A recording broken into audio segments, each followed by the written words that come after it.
In a faraway land, where the mountains kissed the sky and the jungle was thick with ancient trees, there lived a mighty gorilla named Grumble. Grumble was no ordinary gorilla. He was the largest and strongest in all the lands. His silverback shimmered in the sunlight, and his eyes were kind and wise.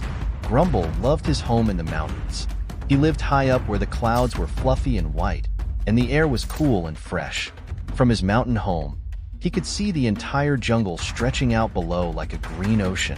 The jungle was full of life, with birds singing, monkeys chattering, and rivers flowing like silver ribbons. One day, as Grumble sat on his favorite rock, gazing down at the jungle, he noticed something unusual. The jungle, usually so full of life, was oddly quiet. The birds were not singing, and the monkeys were nowhere to be seen. Grumble's heart filled with worry. "I must find out what's wrong," Grumble decided. With a great leap, he bounded down the mountain, his powerful arms swinging through the trees as he made his way into the jungle.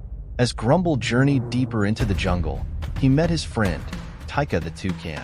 Taika's bright feathers were usually full of joy, but today she looked frightened. "Taika, what's happened?" Grumble asked gently.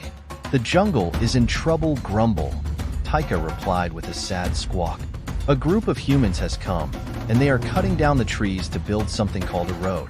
The animals are scared and don't know where to go." Grumble's heart sank. The jungle was his home, and he knew how important it was to protect it. Without the trees, the animals would have nowhere to live, and the rivers might dry up. He had to do something. "I will stop them," Grumble declared. "The jungle belongs to all of us." Grumble's journey to find the humans was long and challenging. He crossed wide rivers, climbed steep cliffs, and swung through thick vines. Along the way, he met many friends: Luna the leopard, Milo the monkey, and even Cora the crocodile. They all joined Grumble, each wanting to help save their home.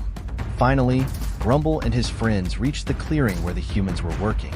Huge machines were cutting down trees, and the animals were huddled together in fear. Grumble stepped forward, his massive form casting a long shadow. The humans stopped what they were doing and stared at the mighty gorilla.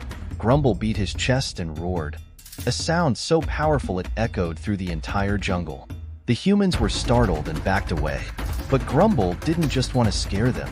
He wanted to talk. He picked up a stick and began drawing in the dirt, showing the humans how the jungle was home to so many animals and how important the trees were for everyone. The humans watched and began to understand. They saw how much Grumble and his friends loved their home and how they all worked together to protect it. The leader of the humans stepped forward and spoke kindly to Grumble. "We didn't realize the harm we were causing," the human said. "We will find another way to build our road, one that won't hurt the jungle or its creatures." Grumble nodded in agreement, and the jungle seemed to sigh with relief. The humans packed up their machines and left, promising to take care of the jungle. Grumble and his friends cheered. They had saved their home. The birds began to sing again, and the jungle was once more full of life. Grumble returned to his mountain, knowing that he and his friends had made a difference. From that day on, Grumble watched over the jungle with even greater care. He knew that protecting the jungle was a job for all its creatures, big and small, and that together they could face any challenge. And so, the jungle and the mountains remained a place of adventure, friendship, and the strong spirit of Grumble, the gorilla who loved his home more than anything.